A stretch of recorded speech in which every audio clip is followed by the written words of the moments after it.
It's a bright and sunny day in Legends of Runeterra. Perfect weather to go over today's card reveals from the upcoming Call of the Mountain set that's scheduled to release on August the 26th.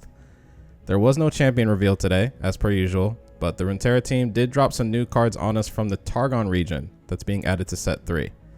They also revealed another new keyword from the next set called Daybreak. In this video, we'll be talking about the Daybreak keyword as well as the Targon cards shown with it. And as always, I'll be giving some additional thoughts on the Daybreak keyword itself, the cards revealed today, and what types of decks we might see from each. Before we jump in, if you like content like this and you want to see more, be sure to hit the like button and subscribe to the channel so you don't miss out on any future coverage from me. Let's talk about the new keyword Daybreak first before jumping into the new Targon cards revealed today, since all of them have that keyword. Daybreak cards gain a bonus if this is the first card you play in a round. So, if you've been keeping up with the card reveals and the new keywords being shown so far, you'll realize that this keyword works in the opposite way that Nightfall does, another new mechanic from the next expansion. As a mechanic on its own, this is more limiting than the Nightfall mechanic because you're able to play multiple Nightfall cards and gain all of their effects per turn, as long as you played one card before your Nightfall ones in the same round. Daybreak only happens on the first card if it has Daybreak. So there's no additional upfront payment like there is with Nightfall, but in general, you can't chain Daybreak cards together like you can with Nightfall either. Granted, there is a card that breaks that rule for Daybreak that we'll talk about later. One other thing that holds Daybreak back is that it has a similar problem to Nightfall in that you're forced to use up mana and an action to get the benefit. Meaning this keyword can create some tough decisions, like if you're trying to decide between open attacking at the beginning of a round or playing a Daybreak card. There is also an advantage on the other side of that coin though. If your Daybreak card is cheap and you're trying to get your opponent to spend a bunch of mana without spending too much of your own mana during your action, a Daybreak card could be a great way to start a round without having to commit much.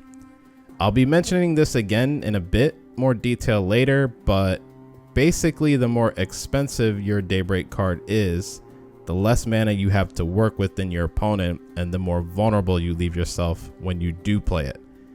The Daybreak effect has to make up for that vulnerability. If the Daybreak ability is on a unit, that alone does make up some ground, however.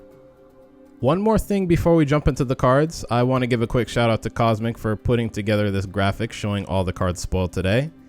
For those new, Cosmic has been contributing quite a bit to the Legends of Runeterra community and has been around since the beginning.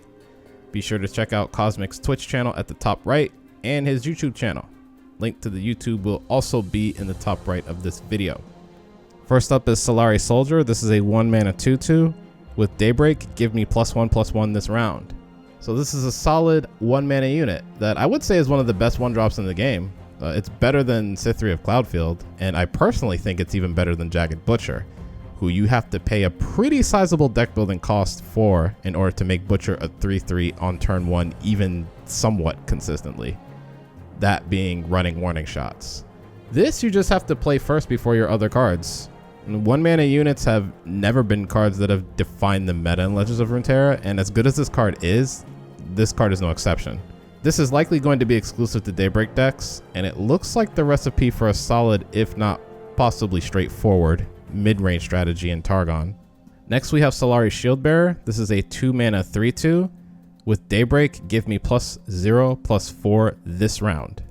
Another solid 2-mana unit. This is likely to have huge impact if played on round 2, similar to other cards like Iceveil Archer, and if you play a 1-mana card on round 1, Brightsteel Protector as well. This is perfect for any type of slower mid-range strategy that wants to bridge the gap from the early game to the mid-game so they don't get run over by aggro decks, a problem that a deck like Frostbite mid-range has had historically. I didn't mention this earlier, but based on what's been spoiled about Daybreak so far, it seems like Daybreak's drawback will be the least impactful the earlier you play Daybreak cards. Later in the game is when playing Daybreak cards first could be debilitating, but that'll always depend on the situation you're in.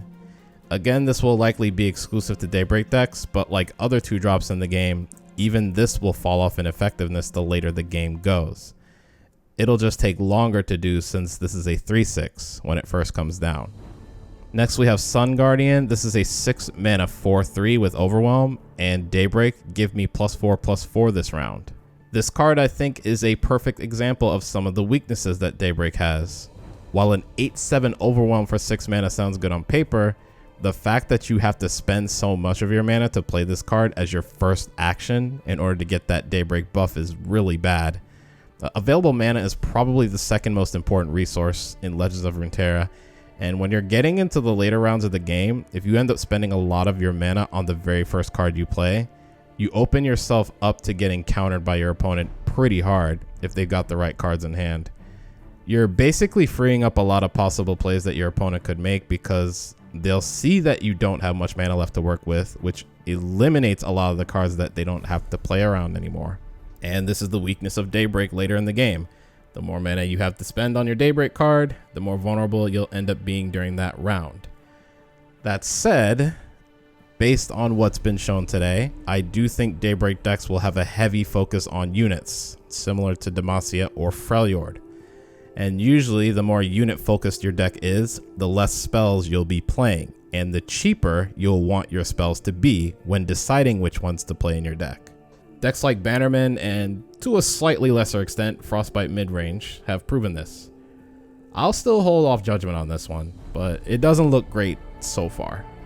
And finally we have Ravan Daylight Spear. This is a 5 mana 5/5 with Daybreak. Create a random Daybreak card in hand, and it's always day for us.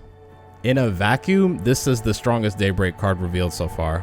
I've said my opinion on 5 mana 5/5s many times, but I'll say it again. I think this stat line is the, no pun intended, gold standard for 5 mana units.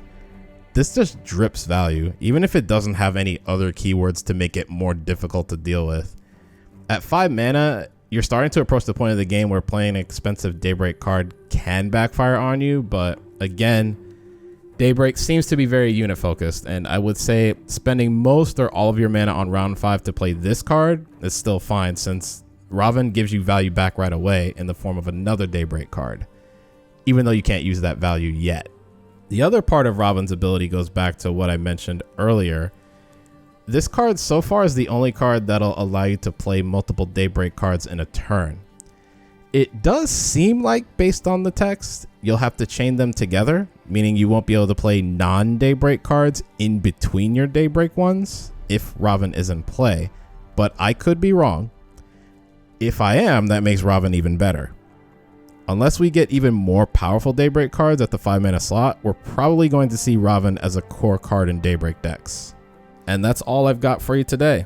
I hope you enjoyed this look into the Daybreak keyword and the Targon cards revealed along with it.